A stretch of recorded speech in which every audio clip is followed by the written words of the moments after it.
मावळमधील इंदोरी गावामध्ये प्रशांत भागवत यांनी गणेशोत्सवानिमित्त केदारनाथचा देखावा साकारलाय। या देखाव्यामध्ये गणरायाच्या मूर्तीवर सूर्याची किरणही पाहायला मिळतात।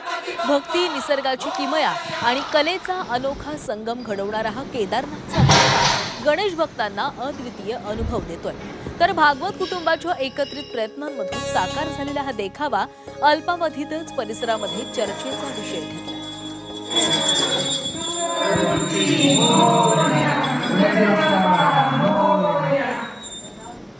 यावर्षी आम्ही प्रथमच केदारनाथ या ठिकाणी गेलो असता तिथली मंदिराची प्रतिकृती बनवायचं आमच्या कुटुंबाने निश्चित केलं आणि त्याच पद्धतीने आम्ही केदारनाथच्या मंदिराचा देखावा यावर्षी केलेला आहे। या आता आपण आले असताना सूर्यकिरण गणपतीच्या मुखावरती, त्यानंतर ओम वरती आणि वरच्या ओम वरती अशा 3 टप्प्यात परिवर्तित होताना आपण देखील पाहिले आहात। एक घराचं वेगळंपण आमचं असं आहे की घरातल्या मध्यवर्ती ठिकाणी सूर्यप्रकाश बरोबर बाप्पाच्या माथ्यावरती तसेच वरती ओमवर येतो।